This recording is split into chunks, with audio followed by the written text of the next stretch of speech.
Hi. Big Boss season 6 day 4. വാസ്തവത്തിൽ ഇന്ന് എനിക്ക് പറയാനുള്ളത് കുറച്ച് കാര്യങ്ങൾ മാത്രമേ ഉള്ളൂ, വളരെ വലുതായിട്ടൊന്നുമില്ല. മെയിനായിട്ട് എല്ലാവരും തന്നെ നല്ല സൂപ്പറായിട്ട് സ്ക്രീൻ സ്പേസിന് വേണ്ടി കളിക്കുന്നുണ്ട്. എല്ലാവരും എന്ന് ചോദിച്ചു കഴിഞ്ഞാൽ main Sijo, Jasmine and Ratheesh, സിൻഡ്യൂട്ടൻ ഭയങ്കരമായിട്ട് സ്ക്രീൻ സ്പേസിന് വേണ്ടി കിടന്ന് തകരാറ് കളിയാണ് അവിടെ കളിക്കുന്നത്. ഭയങ്കര ബോർ പ്ലേ ആയിട്ടാണ് എനിക്ക് ഫീൽ ചെയ്തിട്ടുണ്ടായിരുന്നത്. സിജോ എല്ലാവരുടെ അടുത്തും പോയി ഉപദേശിച്ച് ശരിയാക്കുകയാണ്. ഏതാണ്ട് അയാൾ ഗൈഡ് ചെയ്താൽ മാത്രമേ ബിഗ് ബോസ് നടക്കൂ എന്നുള്ളത്. ഇതിനകത്ത് സൈലൻ്റ് ആയിരിക്കുന്ന കുറേ പെണ്ണുങ്ങൾ ഫയർ ആണെന്ന് തെളിയിക്കാനും ഈ ഒരു ഷോ പ്രയോജനപ്പെടുന്നു എന്നുള്ളതാണ് മനസ്സിലാവുന്നത്. ഷോ പ്രയോജനപ്പെടുന്നുണ്ടോ ഇല്ലയോ എന്നുള്ളത് അവിടെ നിൽക്കട്ടെ. പക്ഷേ ഫയറായിട്ട് ഒരാൾ വരുന്ന റസ്മി, വാഫ്, ഞാനത് റിപ്പീറ്റ് അടിച്ചൊരു 5-6 വട്ടം കണ്ടു. അവിടെ പോയി ഇരിക്കടോ, അത് സൂപ്പറായിരുന്നു. അതായത് കമാൻഡിങ് പവർ, പ്രത്യേകിച്ച് പെൺകുട്ടികൾ അത് ചെയ്യുന്ന കാണുമ്പോൾ ഭയങ്കര സൂപ്പറായിട്ട് എനിക്ക് ഫീൽ ചെയ്തിരുന്നു. കൂടെ നൗറയുടെ ലൈഫ് ഹിസ്റ്ററി ഭയങ്കര അതായത് ഹൃദയസ്പർശിയായ ഒരു കഥ. എനിക്ക് ആ കുട്ടിയുടെ അടുത്ത് ഭയങ്കര പ്രൗഡ് ഫീൽ ചെയ്തിട്ടുണ്ട്. എന്താണ് അവൾ ഉദ്ദേശിക്കുന്ന രീതിയിലേക്ക് ഒരു ഡെവലപ്മെൻറ്റ്സ് അവളുടെ ലൈഫിൽ ബിഗ് ബോസിലല്ല പുറത്തുണ്ടാകട്ടെ, അത് കാണാൻ 10 കുട്ടികൾ ഉണ്ടാകട്ടെ. ആൻഡ് അവളെ പ്രൂഫ് ചെയ്ത് കാണിച്ചു എന്ന് പറയുന്നത് ഒരു നിസ്സാര കാര്യമല്ല. 25-ാമത്തെ വയസ്സിൽ സ്വന്തമായിട്ടൊരു വീട് വയ്ക്കുക. ഇതൊക്കെ ഒരു സമയത്ത് നമ്മുടെയൊക്കെ റെവല്യൂഷൻ ആയിരുന്നു. പക്ഷേ ഒന്നും പറയാനും കാണിക്കാനുള്ളൊരു മീഡിയം നമുക്ക് ഉണ്ടായിരുന്നില്ല. ആൻഡ് പുള്ളിക്കാരത്തി അത് കാണിച്ചു കൊടുത്തു.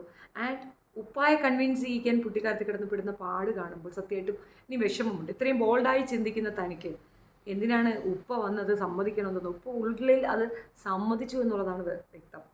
പുള്ളിക്കത് മനസ്സിലായിട്ടുണ്ട്. ഇപ്പോൾ ഇവിടെ കാണിക്കുന്ന രീതിയിൽ, അതായത് നിങ്ങളും ഈ നോറയും ജാസ്മിനും ഒരേ ലെവലായിട്ടുള്ള, ഒരേ ഓർത്തഡോക്സ് ഫാമിലിയിൽ നിന്ന്, ഇസ്ലാം കമ്മ്യൂണിറ്റിയിൽ നിന്ന് വന്ന 2 കുട്ടികൾ. ബട്ട് അവിടെ കാണിക്കുന്ന പെർഫോമൻസിലുണ്ട് നൗറ എന്താണെന്ന്, ജാസ്മിൻ എന്താണെന്ന്. അപ്പോൾ നിങ്ങളുടെ ഉപ്പ ഒരു ഗ്രേറ്റ് പേഴ്സൺ ആണെന്ന് തെളിയിക്കാൻ നിങ്ങളെ കൊണ്ട് സാധിച്ചു എന്നുള്ളത് ഞാൻ പറയാതെ പറയുന്നു. പിന്നെ ഒരു കാര്യം, ഈ ഒരു വിഷയത്തിനെ അപ്രീഷിയേറ്റ് ചെയ്യാൻ ജമുന റാണി കാണിച്ച ഇനിഷ്യേറ്റീവ് ഓഫ് മാസ് നന്നായിട്ടുണ്ടായിരുന്നു.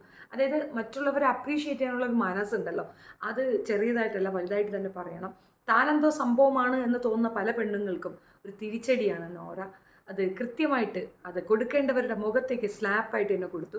കാരണം ഇതിനകത്ത് ഒരു കളിക്കിടയ്ക്ക് നൗറയെ ചൂണ്ടി ജാസ്മിൻ പറയുന്നുണ്ട്, ഒന്നും ചെയ്യാത്ത ഒരു വ്യക്തിയാണ്, അല്ലെങ്കിൽ ഷീസ് നോട്ട് ഓക്കെ, കളിക്കാൻ അറിയാത്തൊരു വ്യക്തിയാണ് എന്ന്. അതായിരുന്നു അവളുടെ ടാർഗറ്റും. ആ ഫ്രണ്ട്ഷിപ്പിൻ്റെ ഉദ്ദേശ ലക്ഷ്യം പോലും അതായിരുന്നു എന്ന് തെളിയിക്കാൻ നൗറയ്ക്ക് സാധിച്ചു എന്നുള്ളതാണ് എനിക്ക് മനസ്സിലാവുന്നത്. നൗറയ്ക്ക് ഇപ്പം ആ കാര്യം മനസ്സിലായിട്ടുണ്ട്. അതിന് റിയാക്ഷൻ കൊടുത്തു, കൃത്യമായിട്ട് അതിനെ ബിഹേവ് ചെയ്തിട്ടുണ്ട്. സൂപ്പർ. ഇങ്ങനെ പറയുന്നു, കളിക്ക് വേണ്ടി ഇത് പറയുന്നു, പിന്നെ പോയി മാറി പറയുന്നു. ഈ ഡബിൾ ഫാദർ സിൻഡ്രോവും ഡബിൾ ക്യാരക്ടർ സിൻഡ്രോം ഒന്നും അവിടെ വേറെ ആർക്കും ഉള്ളതായിട്ട് എനിക്ക് തോന്നുന്നില്ല. അത് ഓൺലി ഓൺ ജാസ്മിൻ മാത്രം. ജാസ്മിൻ്റെ ഒരു ആറ്റിറ്റ്യൂഡ് ഞാൻ പറഞ്ഞില്ലേ, കളിയാണ് എന്ന് എനിക്ക് തോന്നുന്നില്ല. അതൊരു തരം വേറെ ലെവലാണ്. പിന്നെ അവരുടെ കുറേ അധികം ഫാൻസിനെ ഇറക്കി വിട്ടിട്ടാണ് പുള്ളിക്കാരത്തെ അകത്തേക്ക് പോയിരിക്കുന്നത് മനസ്സിലാവുന്നുണ്ട്. അപ്പോൾ ഫാൻസിൻ്റെ ആക്രമണം ഉണ്ട്, അതൊക്കെ കൈ വെച്ചാൽ മതി. അത്തരം ആക്രമണങ്ങളൊന്നും ഇവിടെ എടുക്കുന്നില്ല. ആ ഒരു മീഡിയത്തിൽ പോയിട്ടുണ്ടെങ്കിൽ അത് പറയാനുള്ള അധികാരം ഞങ്ങൾക്ക് വിമർശകർക്ക് കൊടുത്തിട്ട് തന്നെയാണ് ബിഗ് ബോസ് അങ്ങനെ ഒരു പ്രോഗ്രാം ചെയ്യുന്നത്. അതോടെ നിൽക്കട്ടെ. രതീഷ് നല്ല പക്ക കോമാളിയാണ്. ഞാൻ തൃശ്ശൂരുള്ളവനാണ്, തൃശ്ശൂരുള്ള ഫാനെല്ലാം നിന്നെ ഷേവ് ചെയ്യും എന്നൊക്കെ പറഞ്ഞുകൊണ്ട് റോക്കിയുടെ നേരെ ഒരു കയറ്റം കയറുന്നുണ്ട്. അത് റോക്കി കൃത്യമായി മറുപടി കൊടുക്കുന്നുണ്ട്. തൃശ്ശൂർ എന്താ നിൻ്റെ അച്ഛൻ്റെ ആണോ എന്ന്. അതിനേക്കാൾ ഉപരി എനിക്കൊരു ചോദ്യമുണ്ട്. തൃശ്ശൂർ നിങ്ങളെ 2 പേരുടേതുമല്ല, അത് എടുക്കാൻ ഒരാൾ അവിടെ കാത്തു നിൽപ്പുണ്ട്, നമ്മുടെ സുരേഷ് അണ്ണൻ, അങ്ങേരുടേതാണ്. അതിപ്പോൾ തൃശ്ശൂർ മൊത്തത്തിൽ സുരേഷ് ഗോപിക്കാണ് കൊടുത്തു വെച്ചിരിക്കുന്നത്. നിങ്ങൾ 2 കൂടെ തർക്കിക്കേണ്ട, നിങ്ങൾക്ക് 2 പേർക്കും തൃശ്ശൂർ തരാൻ ഞങ്ങൾ ഉദ്ദേശിക്കുന്നില്ല. തൃശ്ശൂരുകാർക്ക് ഒരു വൻ തിരിച്ചടിയാണ് ഈ പറയുന്ന 2 എണ്ണവും. സുരേഷ് ഗോപിയും രതീഷിൻ്റെ പേക്കൂത്ത്, കോമാളിക്കൂത്തൊക്കെ വളരെ വൾഗറായിട്ട് മുൻപോട്ട് പോകുന്നു. ഭയങ്കര ഇറിറ്റേറ്റിംഗ് ക്യാരക്ടറാണ്. അതൊരു പ്ലേ ആയിട്ട് എനിക്ക് ഫീൽ ചെയ്യുന്നില്ല. പക്ഷേ കണ്ടന്റ് ഉള്ളത് കൊണ്ട് അവരെ കീപ്പ് ചെയ്യാനായിരിക്കും ചാൻസ് കൂടുതൽ. But it's not a play, it's very എന്താ പറയുക, കോംപ്ലിക്കേറ്റഡ് ആണ്. അല്ലെങ്കിൽ എന്താ പറയുക, ഭയങ്കര പേര് പറയാൻ പറ്റാത്തൊരു വാഴ, അതാണ് അയാൾ. ഭയങ്കര മോശമാണ് അയാളുടെ പ്ലേ എല്ലാം. ഭയങ്കര ബോറിംഗ് ആണ്.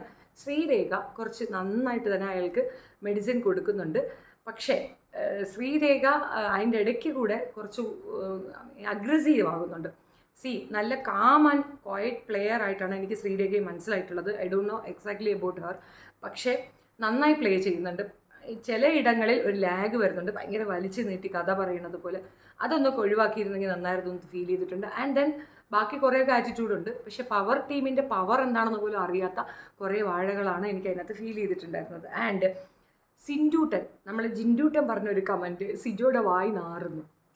അതൊരു വലിയൊരു കാര്യമാണ്. അതിനെന്തെങ്കിലും ഒരു സൊല്യൂഷൻ ഉടനെ തന്നെ ഒരു കോൾഗേറ്റോ മറ്റോ കൊണ്ടുപോയി കൊടുത്ത് ഒന്ന് സെറ്റ് ചെയ്ത് കൊടുക്കണമെന്നാണ് പറയുന്നത്. ഇനി മറന്നുപോയ 2-3 പോയിന്റ് എന്നാൽ റസ്മിൻ സൂപ്പർ, ജിൻഡൂട്ടന് വാണിയും കിട്ടിയിട്ടുണ്ടായിരുന്നു. അത് എനിക്ക് ഭയങ്കരമായിട്ട് ഇഷ്ടപ്പെട്ടു. മാത്രമല്ല ഈ ഒരു ഫെമിനിസത്തിൻ്റെ ഒരു ടേമിൽ അത് പറഞ്ഞില്ലെങ്കിൽ പോലും തന്നെ ഇൻസൾട്ട് ചെയ്തു എന്ന് യമുന റാണിക്ക് മനസ്സിലായിട്ടുണ്ടായിരുന്നു.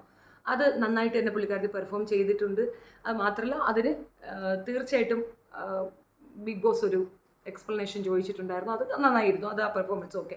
അങ്ങനെ ഒരു വാണിംഗ് കൊടുത്തത് കൊണ്ട് ജിൻഡൂട്ടൻ ഇനി കുറച്ച് നേരം മോങ്ങാതെ എവിടെയെങ്കിലും പോയിരിക്കുമായിരിക്കും. പിന്നെ കാണിക്കുന്നത് പട്ടി ഷോയാണ്. രതീഷ് ആൻഡ് ജിൻഡൂട്ടൻ പട്ടി ഷോ. സിജോ എന്തോ സംതിങ് ആണെന്നുള്ളത് തെറ്റിദ്ധാരണ, അതായത് റോബിൻ്റെ മറ്റൊരു കോപ്പി ആണെന്നുള്ളൊരു ടേം പുള്ളിക്കാരൻ കൊണ്ടുവരാൻ ശ്രമിക്കുന്നുണ്ട്. ബട്ട് അത് രണ്ടും വർക്കൗട്ട് ആവുന്നില്ല. ആ 2 പ്ലാനും ഫ്ലോപ്പാണ്. അതാണ് എനിക്ക് മനസ്സിലായത്. റാസ്മിൻ കുറച്ചുകൂടെ ആക്റ്റീവായി വരുന്നുണ്ട്. She is perfect, super contestant ആണ്. പക്ഷേ എന്തോ ഒരു സൈലൻ്റ് ആ കുട്ടി പാലിക്കുന്നുണ്ട്, അതെന്താണെന്ന് എനിക്കറിയത്തില്ല. അതുപോലെ സിജോയുടെ അടുത്ത് ജിൻഡൂട്ടൻ പറയുന്നുണ്ടല്ലോ പല്ല് തേക്കടോ എന്നുള്ളത്, അത് മാസ് സംഗതിയായിട്ടാണ് എനിക്ക് തോന്നിയിട്ടുണ്ടായിരുന്നത്. പിന്നെ ഇതിനകത്ത് ലക്ഷറി ഷോപ്പ് ടാസ്കിൻ്റെ ഒരു കാര്യം പറഞ്ഞുകൊണ്ട് ശ്രീരേഖ പറഞ്ഞ കാര്യങ്ങളൊക്കെ ആപ്റ്റായിട്ടാണ് എനിക്ക് ഫീൽ ചെയ്തത്.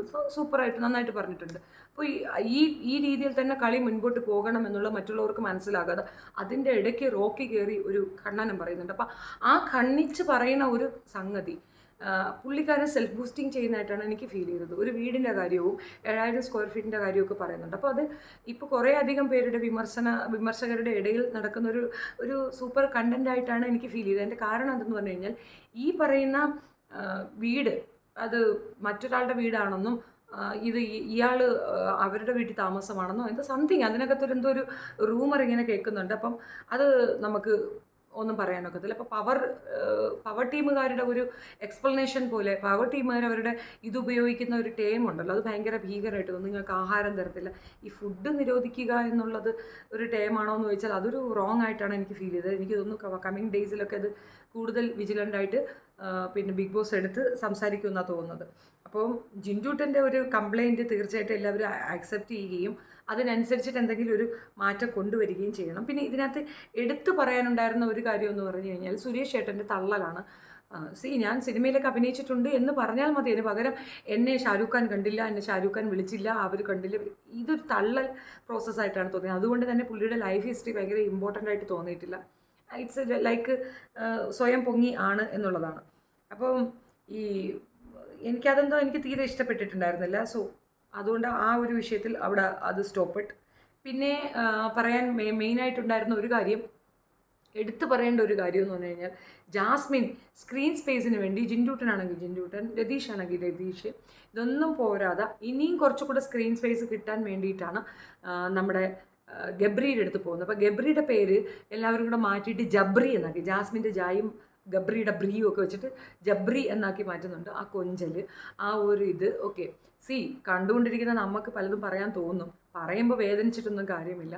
എനിവേ നമുക്ക് ഒരു കാര്യത്തിൽ സമാധാനിക്കാം, കാരണം തീർച്ചയായിട്ടും ഗബ്രി അനുഭവിക്കാൻ പോകുന്നത് തേപ്പ് തന്നെയായിരിക്കും. കാരണം തേപ്പിൽ നല്ല എക്സ്ട്രീം ലെവൽ പ്രാക്ടീസ് ചെയ്ത ഒരാളാണ്. റോക്കി ഇടയ്ക്ക് ഒന്ന് കൊത്തുന്നുണ്ട്, ആ കൊത്തൽ കൃത്യമായി ജാസ്മിൻ്റെ കാര്യങ്ങൾ ഇവിടെ അവതരിപ്പിക്കുന്നുണ്ട്. എന്തായാലും പാസ്റ്റ് അറിയാത്ത കുറേ പേരാണ് അവിടെ ഉള്ളതെന്ന് എനിക്ക് മനസ്സിലായിട്ടുണ്ടായിരുന്നു. പിന്നെ അയൽക്കൂട്ടം അമ്മായി കളിക്കുന്നുണ്ടായിരുന്നു സിൻഡു, അതൊരു റോങ് പ്ലേ ആണ്. ബട്ട് ഓക്കെ, എന്തെങ്കിലുമൊക്കെ ഒന്ന് കാണിച്ചു കൂട്ടി നിൽക്കുക എന്നുള്ളതല്ല. എന്തായാലും ഫസ്റ്റ് 3 days ഭയങ്കര സ്പീഡി ഒരു അപ്രോച്ചായിരുന്നു. ഇപ്പോൾ കുറച്ച് സൈലൻ്റ് ആയോ എന്ന് എനിക്കൊരു സംശയം ഇല്ലാതില്ല. എനിവേ കൂടുതൽ നമുക്ക് കാണാം, കൂടുതൽ കാഴ്ചകളിലേക്ക് നമുക്ക് പോകാം. ഇപ്പോൾ ഇത്രയാണ് ഞാൻ ഇന്നലെ കണ്ടപ്പോൾ എനിക്ക് മനസ്സിലായിട്ടുണ്ടായിരുന്നത്. ഇതിൽ തീർച്ചയായിട്ടും പ്ലാനിങ്ങോടെ കളിക്കുന്നത് ജാസ്മിനും സിജോയുമായിട്ടാണ് ഫീൽ ചെയ്യുന്നത്. പിന്നെ ഇതിനേക്കാൾ ഈ ഒരു ഷോ അല്ലെങ്കിൽ ഈ ഒരു പ്ലാറ്റ്ഫോം ഉപയോഗിക്കേണ്ടത് ഇങ്ങനെയാണെന്ന് ആരോ തെറ്റിദ്ധരിപ്പിച്ചുകൊണ്ട് അതിൻ്റെ ഒരു ഇത് കളിക്കുന്നുണ്ട് രതീഷ്. ബിക്കോസ് അയാൾക്ക് ഒരു ക്രെഡിബിലിറ്റി കുറവാണ്, അല്ലെങ്കിൽ അയാൾക്കൊരു ജെന്യൂനിറ്റി കുറവാണ്. അതിനെന്താ പറയുക, പുള്ളിക്ക് വലിയ സംഭവങ്ങളൊന്നുമില്ല പെർഫോമൻസ് ചെയ്യാനായിട്ട്. അപ്പോൾ ഇങ്ങനെ കുറേ വായി തോരാതെ എന്തെങ്കിലുമൊക്കെ പറഞ്ഞൊന്ന് കാണിച്ചു കൂട്ടുക എന്നുള്ള ടൈമിലാണ് അത് ചെയ്യുന്നതെന്നാണ് ഞാൻ മനസ്സിലാക്കുന്നത്. ജമുന റാണി സൂപ്പറാണ്. സാധാരണയുള്ള ഇപ്പം ഇതിന് മുമ്പുള്ള സീസണിലൊക്കെ വന്ന കുറച്ച് ഏജ്ഡ് ആയിട്ടുള്ള ലേഡീസുകളുടെ ഒക്കെ പെർഫോമൻസിനെ കമ്പാരിസൺ ചെയ്ത് നോക്കുമ്പോൾ ഷീ ഈസ് പെർഫെക്റ്റ്. മറ്റേത് മനീഷ കാണിച്ച ബഹളമൊക്കെ നിങ്ങൾക്കറിയാമല്ലോ, അസുഖം, പേക്കൂത്ത്, വീഴ്ച, ഓർമ്മക്കേട്, അത്തരം ഡ്രാമയൊന്നും ഇത്തവണ ആർക്കും ഇല്ലാത്തതൊരു പ്ലസ് പോയിൻ്റായിട്ട് ഞാൻ മനസ്സിലാക്കുന്നു. ആർക്കോ ഒരാൾക്കൊരു ചെറിയ അപകടം ഉണ്ടായി എന്ന് തോന്നുന്നു, പക്ഷെ അത് വലിയ മൈന്യൂട്ടായിട്ട് എടുത്തിട്ട് അവിടെ ഇരിക്കുന്നുണ്ടായിരുന്നു. ഇതല്ല ഒരു രീതി എന്ന് മനസ്സിലാക്കിക്കൊണ്ട് തന്നെയാണ് ഇപ്പോഴത്തെ ഉള്ള കണ്ടസ്റ്റൻ്റൊക്കെ വന്നിരിക്കുന്നതെന്നൊരു തോന്നലുണ്ട്. അത് നല്ലൊരു പോസിറ്റീവ് വൈബ് കൊടുക്കുന്നുണ്ട്. ആൻഡ് ദെൻ നോറയുടെ ഒരു റിയാക്ഷൻ, റസ്മീനയുടെ ഒരു റിയാക്ഷൻ ഒക്കെ വളരെ അക്സെപ്റ്റൻസ് ഉള്ളതായിട്ടാണ് എനിക്ക് മനസ്സിലായത്. നല്ല രസമുണ്ട്. അത് കുറച്ചുകൂടെ കൂടുതൽ ഡെപ്തിലേക്ക് വരട്ടെ. അതൊരു ജെനുവിനായിട്ടുള്ള പിന്നെ എതിർപ്പുകളായിട്ടാണ് എനിക്ക് ഫീൽ ചെയ്തത്. ചെയ്ത് ഉണ്ടാക്കുന്ന പ്രോബ്ലംസും ആ ക്രിയേറ്റിവിറ്റി കൂടെ താൻ എന്തോ സംഭവമാണെന്ന് വരുത്തി തീർക്കാൻ ശ്രമിക്കുന്ന ജാസ്മിനും ഒരു രതീഷിൻ്റെ മോഡൽ ഫോളോ ചെയ്യുന്നതായിട്ട് തോന്നുന്നുണ്ട്. പക്ഷേ ജാസ്മിൻ ചെയ്ത ഒരു കാര്യം എനിക്ക് ഭയങ്കരമായിട്ട് ഇഷ്ടപ്പെട്ടു, ഇമിറ്റേറ്റ് ചെയ്തത് രതീഷിനെ. അത് ലിമിറ്റ് വിട്ട് ആ ഇമിറ്റേഷൻ്റെ ഒരു എക്സ്ട്രീം ലെവലിലേക്ക് വന്ന് അത് പ്രശ്നമാകുന്ന ഒരു ടൈം ഉണ്ടായിരുന്നു. പിന്നെ ഞാൻ തുടക്കത്തിൽ എക്സ്പെക്റ്റ് ചെയ്ത ഒരു സ്ത്രീയെ എന്നുള്ള ആ ലോക്കൽ ലാംഗ്വേജ് ജാസ്മിൻ മാറ്റി വെച്ചിരിക്കുന്നു. അത് ഇനി ആരെങ്കിലും അഡ്വൈസ് ചെയ്തിട്ടാണോ അല്ലെ അതിനകത്ത് വേറെ എന്തെങ്കിലും സംഭവിച്ചോ ഇല്ലെന്ന് എനിക്കറിയത്തില്ല. അത് ഞാനൊരു എക്സ്പെക്റ്റ് ചെയ്തിരുന്ന ഒരു അറ്റാക്കായിരുന്നു. പെൺകുട്ടികളുടെ തരലിലേക്ക് സ്ത്രീയെ എന്ന് പറഞ്ഞുകൊണ്ട് അങ്ങോട്ട് ചെല്ലുമ്പോഴത്തേക്ക് അവളുമാർ നല്ല കൊടുക്കുമെന്നാണ് ഞാൻ പ്രതീക്ഷിച്ചിരുന്നത്. അതെന്തായിട്ടും ഉണ്ടായിട്ടുണ്ടായിരുന്നില്ല. പിന്നെ ടിപ്പിക്കലായിട്ട് തന്നെ വിവാഹം കഴിക്കാൻ വേണ്ടിയിട്ടൊരു വേദി തിരഞ്ഞെടുക്കുന്ന പുതിയ തരം ഒരു സംഗതി. എന്തുകൊണ്ട് കൂടുതൽ ജാസ്മിൻ എന്ന് പറയുന്നതാണെങ്കിൽ ജാസ്മിനെ പറ്റിയാണ് എനിക്ക് കൂടുതൽ പറയാനും അറിയാനും മനസ്സിലാക്കാനുള്ളത്. ജാസ്മിൻ അതിനകത്തുള്ളത് കൊണ്ട് തന്നെയാണ് ഞാൻ വളരെ ഈഗറായിട്ട് ബിഗ് ബോസ് കാണുന്നത്, റിവ്യൂ ചെയ്യുന്നത്. അല്ലെങ്കിൽ മൈന്യൂട്ടായിട്ട് നോക്കുള്ളായിരുന്നു. ഇവൾ അതിനകത്തുള്ളത് തന്നെയാണ് എൻ്റെ ഏറ്റവും വലിയ ഹൈലൈറ്റ് ആയിട്ട് ഞാൻ മനസ്സിലാക്കിയിട്ടുള്ളത്. സോ കൂടുതൽ വിശേഷങ്ങളുമായി വീണ്ടും കാണാം. Thank you so much. നിങ്ങൾക്ക് ഇഷ്ടപ്പെടുകയാണെങ്കിൽ തീർച്ചയായിട്ടും ഇത് ലൈക്ക് ചെയ്യും, ഷെയർ ചെയ്യും, സബ്സ്ക്രൈബ് ചെയ്യുകയും ചെയ്യണം. നിങ്ങൾക്ക് എന്തെങ്കിലും വിമർശനങ്ങളുണ്ടെങ്കിൽ തീർച്ചയായിട്ടും എനിക്ക് കമൻറ്റിൽ കൂടെ അത് പറഞ്ഞു തരണം. ബിക്കോസ് നിങ്ങൾ വിമർശിച്ചാൽ മാത്രമേ എനിക്കറിയാം ഞാനിത് വലിയ ഇതായിട്ട് ചെയ്യുന്നതല്ല. മാത്രമല്ല പലരും പറയുന്നത് നമ്മളൊക്കെ പഴയകാല വസന്തങ്ങളാണ്, അപ്പോൾ പുതിയ ജനറേഷനിലുള്ള വാണങ്ങൾക്ക് അത് ഇഷ്ടപ്പെടുമോ ഇല്ലെന്ന് അറിയത്തില്ലല്ലോ. അപ്പോൾ അതും കൂടെ ഇതിൻ്റെ കൂടെ സൂചിപ്പിക്കുന്നു. Thank you so much.